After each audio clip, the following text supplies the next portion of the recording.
예, 오늘 시간에는 지혜가 육신의 죄를 물로 씻는다. 이 제목으로 하나님의 말씀을 살펴보도록 하겠습니다. 백성들이 지금까지 씻음을 받지 못한 죄가 있는데 그 죄는 바로 육신에 거하는 죄가 되겠습니다. 그래서 그 죄로 말미암아 아직 백성들은 썩어짐의 종노릇을 하고 있고 바로 무덤으로 들어가고 있습니다. 그래서 지혜가 육신의 죄를 물로 씻는다. 이 제목으로 하나님의 말씀을 살펴보도록 하겠습니다. 그래서 지금 우리가 걱정을 해야 될 것이 북쪽 나라로 인해서 걱정을 할 것이 아니라 바로 그 아수르 왕이 오는 날에 대해서 우리가 생각을 하고 있어야 됩니다. 그래서 이사 7장 4절 말씀에서 그에게 이르기를 너는 삼가며 조용하라. 르신과 아람과 르말리아의 아들이 심히 노할지라도 이들은 연기나는 두 부직갱이 그루터기에 불과하니 두려워하지 말며 낙심하지 말라. 자, 백성들이 두려워하고 있었던 것이 있었는데 그것은 바로 르신과 르말리아의 아들이라고 말씀을 하고 있습니다. 자, 이 르신과 르말리아의 아들은 바로 아람과 북이스라엘을 가리키고 있습니다. 바로 아람의 왕이 르신이었고 북이스라엘의 왕이 르말리아의 아들 베가였는데 이들이 심히 노할지라도 이들에 대해서 두려워하지 말고 낙심하지 말라고 여호와께서는 말씀을 하셨습니다. 그래서 이들을 하나님께서 보실 때는 연기나는 두 부직갱이 그루터기에 불과하다고 말씀을 하셨다는 것. 그래서 이들에 대해서 두려워하지 말고 낙심하지 말라고 백성들에게 말씀을 하셨습니다. 그래서 이들을 두려워하지 말라는 것은 오늘날 우리나라에 있어서 바로 중과 북을 두려워하지 말라고 예표로 말씀을 하신 것이 되겠습니다. 이들을 두려워하지 말라는 것은 오늘날 중과 북을 두려워하지 말라고 말씀을 하신 것이 된다는 것. 그래서 백성들이 지금 두려워해야 될 것이 있는데 그 두려워해야 될 것은 중과 북이 아니라 바로 아수르 왕이 오는 날이라고 여호와께서는 말씀을 하시고 있다는 사실입니다. 그래서 이사 7장 17절에서 여호와께서 에브라임이 유다를 떠날 때부터 당하여 보지 못한 날을 너와 내 백성과 내 아버지 집에 임하게 하시리니 곧 아수르 왕이 오는 날이니라. 자, 여기서 에브라임이 유다를 떠난다는 것은 북쪽 나라가 남쪽 나라를 떠나는 것이 되겠습니다. 에브라임이 유다를 떠나는 것은 북쪽 나라가 남쪽 나라를 떠나는 것. 그래서 에브라임이 유다를 떠날 때부터 당하여 보지 못한 날을 임하게 하신다고 말씀하셨습니다. 북쪽 나라가 남쪽 나라를 떠날 때부터 당하여 보지 못한 날, 그날은 바로 아수르 왕이 오는 날이라고 말씀을 하시고 있습니다. 그래서 북쪽 나라가 심히 노할지라도 이것에 대해서 지금 두려워하지 말라고 말씀을 하고 있고, 지금 백성들이 생각을 해야 될 것은 바로 아수르 왕이 오는 날이라고 말씀을 하시는 것이 되겠습니다. 그래서 이 아수르 왕이 오는 날은 이방 나라들이 바로 남쪽 나라를 향해서 치고 들어오는 날이 되겠습니다. 아수르 왕이 오는 날은 이방 나라들이 치고 들어오는 날. 그래서 이사 7장 18절에서 그날에는 여호와께서 애굽 하수에서 먼 곳의 파리와 아수르 땅의 벌을 부르시리니 다 와서 거친 골짜기와 바위 틈과 가시나무 울타리와 모든 초장에 앉으리라. 자, 여기에서 여호와께서는 애굽 하수에서 파리와 아수르 땅에서 벌을 부르신다고 말씀하셨습니다. 애굽의 파리와 아수르의 벌을 부르신다는 것. 그래서 이 날이 바로 아수르 왕이 오는 날이 되겠는데, 바로 이방 나라의 세력들이 남쪽 나라에 들어오는 것이 되겠습니다. 그 이방 나라의 세력이 남쪽 나라를 들어오게 되고 전 지역을 이 세력이 앉게 됩니다. 남쪽 나라의 전 지역을 다 와서 앉게 된다는 사실. 그래서 이어지는 이사야 7장 20절에서 그날에는 주께서 하수 저쪽에서 세내어온 삭도 곧 아수르 왕으로 내 백성의 머리털과 발털을 미실 것이요 수염도 깎으시리라. 이 말씀은 주께서 하수 저쪽에서 새를 내고 삭도를 쓰시는 것이 되겠습니다. 그래서 이 삭도가 바로 아수르 왕이 되겠는데, 그 아수르 왕을 통해서 하나님의 백성들을 징계하시는 것이 되겠습니다. 그 아수르 왕을 통해서 하나님께서 백성들을 징계하신다는 것. 그래서 백성의 머리털과 발털을 미시고 수염도 깎으신다는 것은 바로 백성들을 잔인하게 학대할 것을 말씀을 하신 것이 되겠습니다. 그래서 이 아수르 왕이 마지막 날 바로 원수마귀 사탄을 예표를 하고 있습니다. 이 아수르 왕은 원수마귀 사탄. 그래서 계시록 12장 13절에서 용이 자기가 땅으로 내쫓긴 것을 보고 남자를 낳은 여자를 박해하는지라.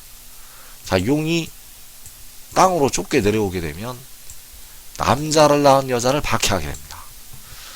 여기서 여자는 바로 하나님의 백성들이 되겠습니다. 그래서 원수마귀 사탄이 여자를 박해하게 되는데, 그것이 바로 아수르 왕을 통해서 그 백성의 머리털과 발털을 미시고 수염을 깎으시는 것이 되겠습니다. 그 아수르 왕이 백성들을 학대하는 것이 마지막 날에 그 원수마귀가 그 여자를 박해할 것을 예표로 보여주신 것이 된다는 사실입니다. 그래서 이 아수르 왕은 마지막 날 원수마귀 사탄이요 용이 되겠습니다. 그래서 용이 땅으로 쫓겨 내려와서 남자를 낳은 여자를 박해하게 되고, 그 여자가 그 환난 후에 큰 독수리의 두 날개를 말아서 광야 자기 곳으로 날아가게 됩니다.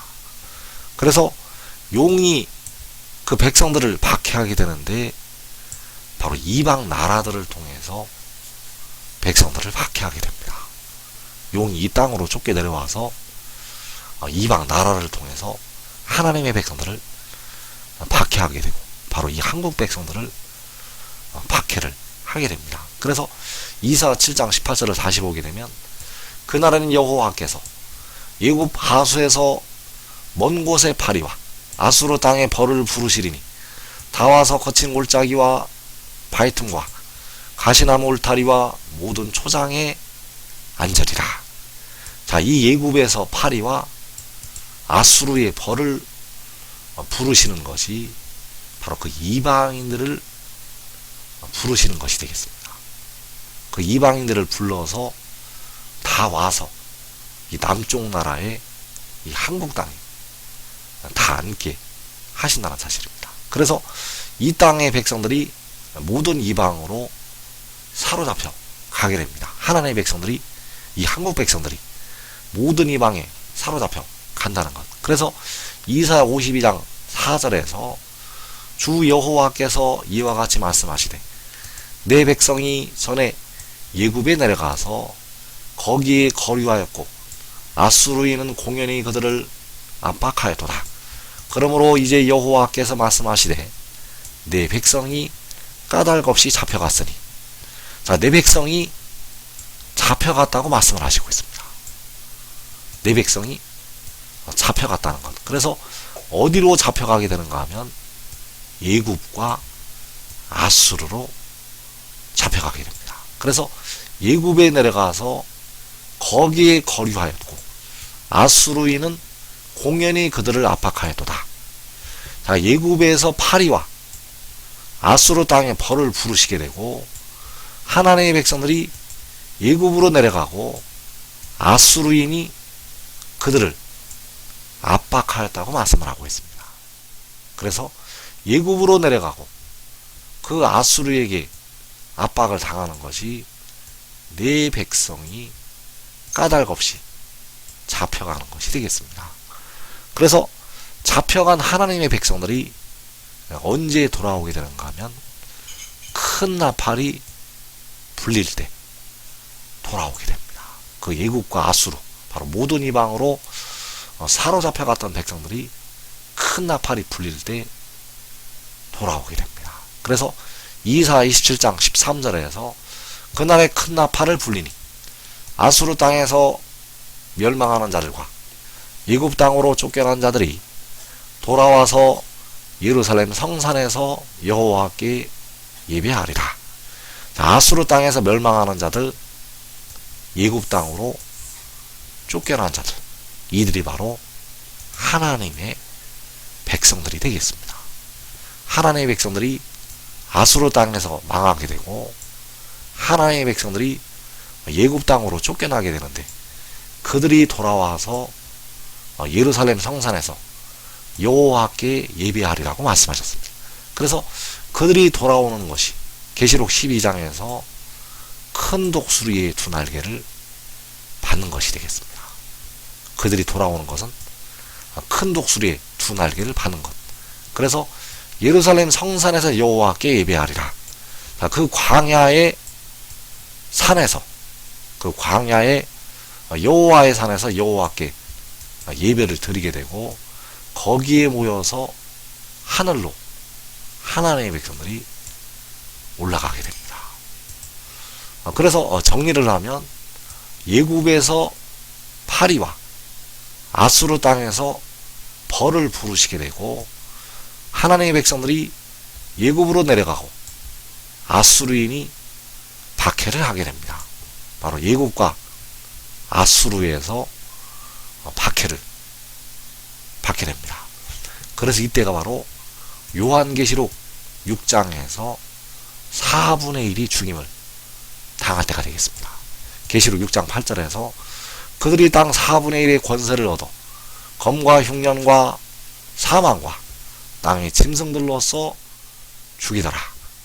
자, 그들은 바로 악의 영들이 되겠는데, 그 이방 나라들이 악의 영들의 힘을 힘입고 검과 흉년과 사망과 땅의 짐승들로 죽이게 됩니다. 그래서 이때에 하나님의 백성들이 예굽으로 내려가게 되고 아수르인은 공연히 그들을 압박하였다는 이 말씀이 응하게 됩니다. 그래서 그 4분의 1이 죽임을 당할 때, 그때가 바로 하나님의 백성들이 모든 이방으로 사로잡혀 갈 때가 되겠습니다. 누가복음 21장 23절에서 그 날에는 아이벤 자들과 젖먹이는 자들에게 화가 있으리니 이는 땅에 큰 환난과 이 백성에게 진노가 있겠음이로다. 그들이 칼날에 죽임을 당하며 모든 이방에 사로잡혀 가겠고 예루살렘은 이방인의 때가 자기까지 이방인들에게 밟히리라. 자, 여기서 말씀하는 땅의 큰 환난이 땅 4분의 1의 권세를 얻어서 죽이는 환난이 되겠습니다. 이 땅의 큰 환난은 땅 4분의 1의 권세를 얻어서 죽이는 환난. 그래서 그때 하나님의 백성들이 모든 이방에 사로잡혀 가게 되고, 예루살렘은, 자, 여기서 말씀하는 예루살렘이 택하신 하나님의 백성들, 이방인의 때가 자기까지 이방인들에게 밟히게 됩니다. 바로 예굽과 아수르에게 밟히게 됩니다. 자, 모든 이방에 사로잡혀 가는 것이 내 백성이 예굽에 내려가고 아수르인이 공연히 그들을 압박하는 것. 자, 모든 이방에 사로잡혀 가는 것은 바로 이사야서 말씀에서 예굽과 아수르에 사로잡혀 가는 것이 되겠습니다. 그래서 그 환난 후에 큰 나팔이 불리게 되고 아수르 땅에서 멸망하는 자들과 애굽 땅으로 쫓겨난 자들이 돌아온다고 말씀을 하셨습니다. 자, 이들이 돌아오는 것이 요한계시록 7장 9절에서 각 나라와 족속과 백성과 방언에서 아무도 능히 셀 수 없는 큰 무리가 나오는 것이 되겠습니다. 그들이 돌아오는 것은 바로 각 나라에서 그 큰 무리가 나오는 것. 그래서 이 큰 무리가 돌아오는 이스라엘이 되겠고 하나님의 백성들이 되겠습니다. 그래서 그날의 아이벤 자들과 젖먹이는 자들에게 화가 있다고 말씀을 하셨는데, 이 땅의 모든 사람이 바로 아이를 뵌 자들이 된다는 사실입니다. 이 땅에 살고 있는 사람들은 다 아이 뵌 자들. 그래서 예수를 믿지 않는 모든 사람은 영과 육이 아이를 뵌 자들이 되겠습니다. 예수를 믿지 않는 모든 사람은 영과 육이 아이 뵌 자들. 그리고 예수를 믿어도 깨어 기도하지 않는 백성은 역시 예수 믿지 않는 사람처럼 영과 육이 아이를 뵌 자들이 되겠습니다. 그리고 예수 믿어 깨어 기도한 백성들, 자, 예수를 믿어서 깨어서 날마다 기도하는 백성들은 육신이 아이를 뵌 자들이 되겠습니다. 깨어 기도해도 아이 뵌 자들의 자리에 들어가게 됩니다. 그래서 호세아 13장 12절에서 에브라임의 불의가 봉함되었고 그 죄가 저장되었나니 해산하는 여인의 어려움이 그에게 임하리라. 자, 여기에서 에브라임은 하나님의 백성들을 가리키는 것이 되겠습니다. 자, 에브라임에게, 바로 하나님의 백성들에게 불의가 봉함되었고 그 죄가 저장되었다고 말씀을 하고 있습니다. 그래서 주님께서 누가복음 21장에서 아이 뵌 자들에게 화가 있다고 말씀을 할 때, 그 아이 뵌 자들은 불의가 봉함이 되고 그 죄가 저장이 되어 있는 백성들을 향해서 말씀을 하신 것이 되겠습니다. 불의가 봉함되고 그 죄가 저장된 백성들, 그들이 바로 아이 뵌 자들이다. 그래서 깨어 기도하면, 날마다 예수 믿는 백성들이 깨어 기도하면 그 영이 주님의 피로 씻음을 받게 됩니다. 그 영이 주님의 피로 씻음을 받는다는 것. 그러나 깨어 기도를 많이 하여도 육신 속에 거하는 죄가 있습니다. 이 죄는 백성들이 아직까지도 씻음을 받지 못했습니다. 주님의 피가 이 죄를 씻지를 못합니다. 주님의 피는 영의 죄는 씻는데 이 육의 죄는 씻지를 못한다는 것. 그래서 이 육신에 거하는 죄는 마지막 날 주시는 생명수를 통해서 씻어 주시게 됩니다. 이 죄는, 백성들이 그 육신에 거하는 죄는, 여러분 속에 그 육신에 거하는 죄는 마지막 날 주시는 생명수를 통해서 씻음을 받는다는 것. 그래서 이 마지막 날에 깨어 기도를 해도 육신의 죄는 아직 씻음을 받지를 못합니다. 아무리 기도 많이 해도, 아무리 금식을 많이 해도 그 육신에 거하는 죄는 아직까지 씻음을 받지를 못하였다는 것. 그래서 육신이 죽게 되고, 그래서 이 마지막 날 육신이 징벌과 환난 속으로 들어가게 됩니다. 그래서 바울 사도가 로마서 7장에서 말하기를 자신 속에 거하는 죄라고 말씀을 하고 있고, 그 죄가 자신의 속, 곧 내 육신에 거하는 죄라고 말씀을 하고 있습니다. 이 죄는 아직 씻음을 받지 못했다는 것. 그래서 육신에 거하는 죄는 지혜가 물로 씻어주게 됩니다. 육신에 거하는 죄는 지혜가 물로 씻어준다는 것. 그래서 지혜는 바로 몸을 위하여 계시는 주가 되겠고, 몸을 위하여 계시는 주가 생명수 샘물로 씻어주게 됩니다. 백성들이 자신 스스로 씻는 것이 아니라 그 몸을 위하여 계시는 주가 생명수로 씻어준다는 것. 그래서 환란날, 계시록 6장의 환란날에 그 지혜가 바로 여호와의 싹이 되겠고, 그가 의의 나무들의 육신의 죄를 씻어주게 됩니다.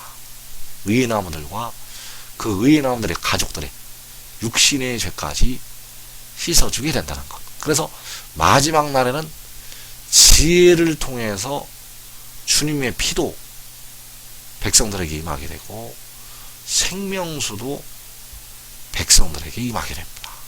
지혜를 통해서 이제 피와 물이 하나님의 백성들에게 임하게 됩니다. 그래서 요한계시록 6장의 환란날에 먼저 의의 나무들이 그 육신의 죄를 생명수로 씻게 되고, 그리고 의의 나무들의 가족들이 그 죄를 씻게 되고, 요한계시록 7장에서 주하늘에 사는 우리 형제들, 그 24장로와 각 나라에서 나오는 셀 수 없는 큰 무리가 자신의 육신의 죄까지 씻음을 받게 됩니다. 그래서 그 의의 나무들이 육신의 죄를 씻는 말씀이 이사야서 4장에 나타나 있습니다. 그 의의 나무들이 먼저 육신의 죄를 씻게 되는데 그 말씀이 이사야 4장에 나타나 있다는 것. 그래서 이사야 4장 3절에서 시온에 남아있는 자, 예루살렘에 머물러 있는 자, 곧 예루살렘 안에 생존한 자 중 기록된 모든 사람은 거룩하다 칭함을 얻으리니. 자, 여기에서 예루살렘 안에 생존한 자 중 기록된 모든 사람, 이들이 바로 의의 나무들과 그의 가족들이 되겠습니다. 그래서 이들이 거룩하다 칭함을 얻는다고 말씀을 하셨습니다. 거룩하다 칭함을 얻으려면 모든 죄로부터 벗어나야 됩니다. 거룩하다 칭함을 얻는다는 것은 모든 죄에서 분리가 된 상태가 되겠고, 그 의의 나무들이 바로 시온에 머물러 있는 자들이 거룩하다 칭함을 얻게 됩니다. 그래서 이는 주께서 심판하는 영과 소멸하는 영으로, 자, 심판하는 영과 소멸하는 영이 바로 생명수 샘물이 되겠고 일곱 눈이 되겠습니다. 이 영으로 백성들의 육신의 죄가 씻음을 받을 수가 있습니다. 이 물로, 그 영으로 백성들의 육신의 죄가 씻음을 받는다는 것. 그래서 이 영으로 시온의 딸들의 더러움을 씻기시고 예루살렘의 피를 그 중에서 청결하게 하신다고 말씀하셨습니다. 그래서 그때는 바로 요한계시록 6장의 환란날이 되겠고, 바로 몸을 위하여 계시는 주께서 심판하는 영과 소멸하는 영으로 바로 생명수로 의의 나무들의 더러운 죄를 청결하게 씻어 주게 됩니다. 그래서 지금 지혜를 얻고 지금 하늘의 일을 믿고 지혜를 따르는 자들은 먼저 육신의 죄를 씻음받고 영생으로 들어가게 됩니다. 한 사람이 지혜를 따르면 자기와 자기 가족이 육신의 죄까지 씻음을 받고 영원한 생명으로 들어가게 되겠습니다.